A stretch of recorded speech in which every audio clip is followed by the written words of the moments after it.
Don't worry about making mistakes as long as you learn from it.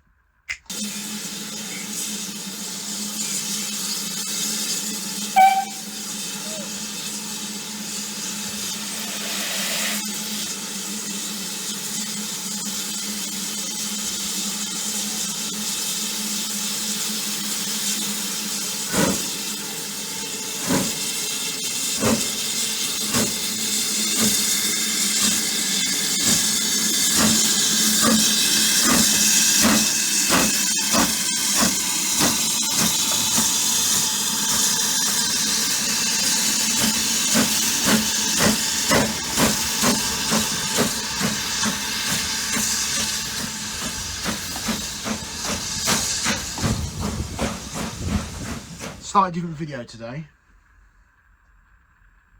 but an important topic to talk about. These are just my thoughts on it. I'm probably going to go totally off piste, but we are talking about mistakes in the workshop, or in any hobby, but for me, in the workshop. I'm going to start off by a very recent example. Now, you may recognise this little boiler as the take 2 on the Mammoth boiler. All plugged up, ready to test, as per last video. Now, there is a mistake you didn't see me film on this one because I forgot to film it. I don't know how well you'll be able to see this, but if you look in the flue there, you can see what looks like a gap. Yeah, because I did the same thing I did the same thing to this one that I did to this.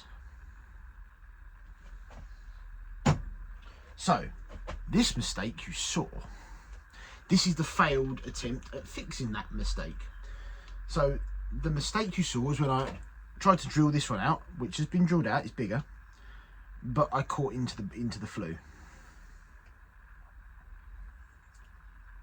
So, we talked about this, and the fixture's going for is that you get a drill the same size you drilled that tube plate, and you just let it cut on the end of the tube until it basically drills the flue out. Right, so here's where that theory went wrong.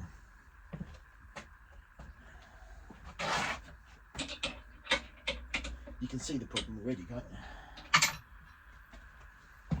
I don't have a normal drill that size. I drilled it out with a step drill. Now, what I hadn't appreciated about a step drill is, I don't know if you can see this,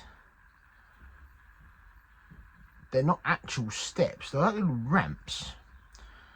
So it did a great job of being a tube expander, as well as totally shredding the inside of it. So these are 15mm copper tubes, and this is a 10 to 20mm step drill. So 15 would be that one there.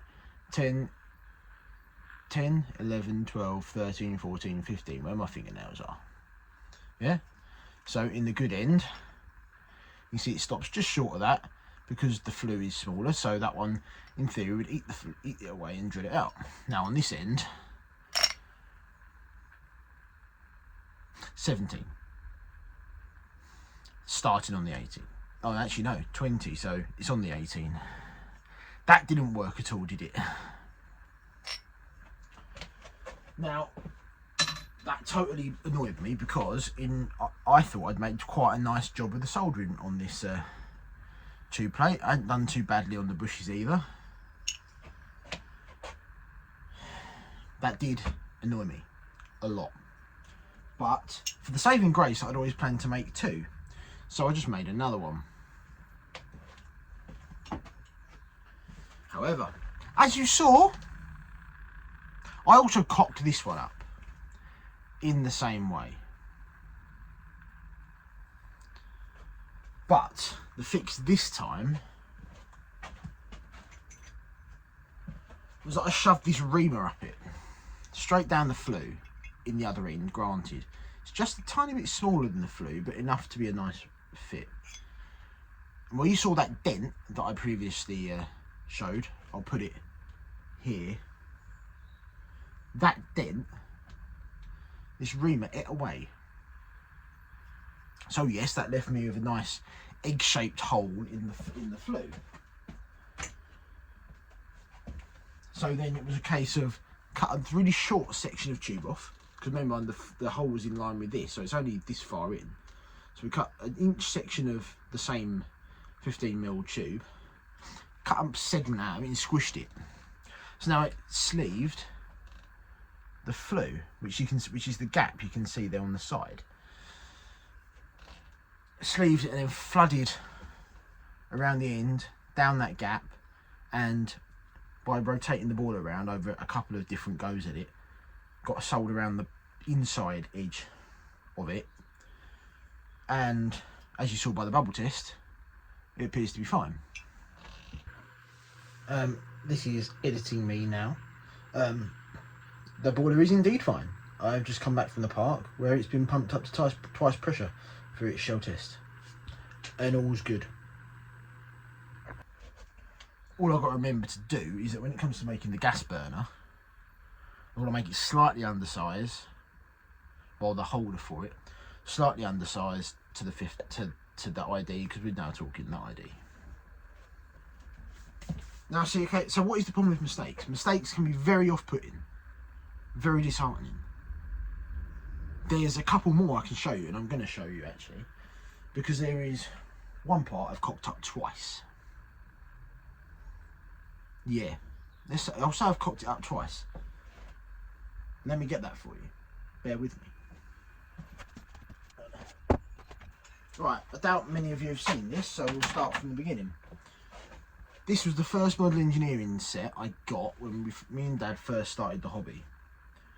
For Christmas, Mum and Dad got me a set of castings for an S50. So what did we cock up? Well, the steam chest.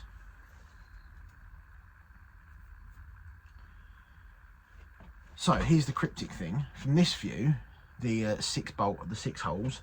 So these 4 should be clearance, and then these 2 are tapped. I don't know why they're not all clearance and tapped into the cinder block, but they're not. But this side they all look fairly well spaced. That side, yeah, look at these, they're off. That end, look at the state of the walls in there. So this started to clean up quite well. We got it all milled down nice and flush. The outside is a nice fit on the cylinder. We got the bush down, the tail rod thing done. Got the outside 4 done quite nicely and ballsed up on the inner 2. Okay, fine. I'll start again. We'll try and machine it from solid. Good exercise. So okay, here's the solid. Got the bush, the valve guide bush in it nicely. Nice little bit of profile in there. It's all tapped out. Got the holes in it, well spaced. And here's where it started to fall apart. Look at the mess of trying to mill that out I made. I think I was too greedy. I rushed it and went all the way in one and tried to mill round it. And it wandered all over the place. I can't have had something locked down enough or stable. So, okay, I can live with that. I can file that up if I need to. Let's see if I can get away with the rest of it. What is this end, you ask? Well, this should be the tail rod end.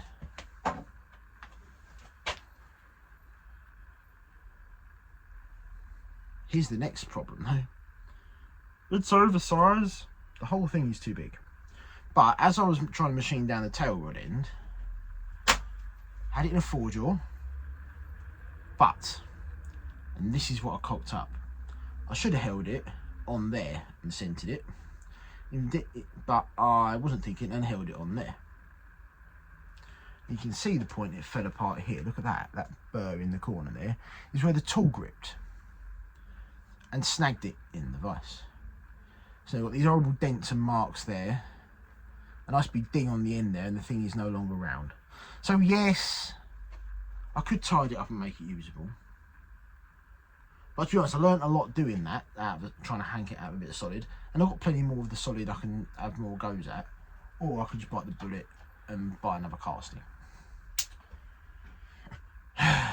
But this isn't about the Stuart. This is about the mistake. So crucially, both of these are mistakes and they're scrap. I'm treating them as scrap. Whether anyone else thinks otherwise, I don't care. I'm treating them as scrap. Partly because I'm building this engine, has a lot of memories for me, this engine. Both where I got the kit, where I was given the kit,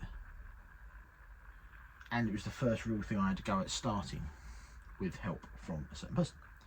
So both these are scrap, but I learned a lot doing the both. The upside is, the hunk of steel for this was all of pennies.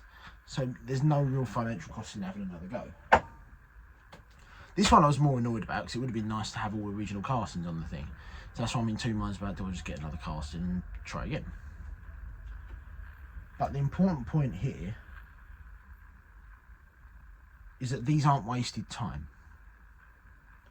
They're not wasted money. Yes, they're not functional parts, and yes, I'm going to have to have a third go. But before doing them, I never attempted anything out of solid. That's the first steam chest I tried to machine, which led on to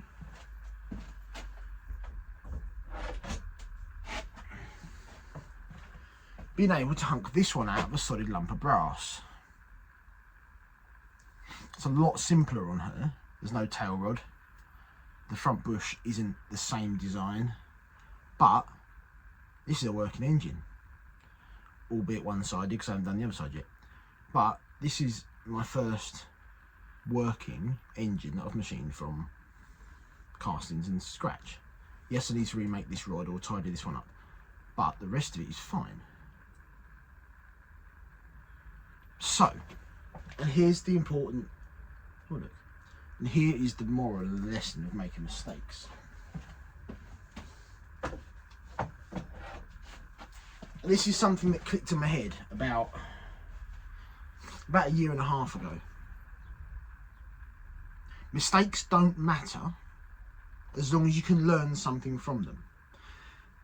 As we've seen, yeah, me again. I've cut the video there because I then just waffled, so I'm going to summarise. All the mistakes I make are all good learning lessons. And this is why I start small. I'm building 3.5s, and I'm refurbing 3.5s and garden railway size, because the mistakes cost a lot less. They used a lot less material. They took a lot less time to have another go. If I was doing this on the 7.25 from the off and I cocked up a part, that's a potentially very costly time and financial mistake.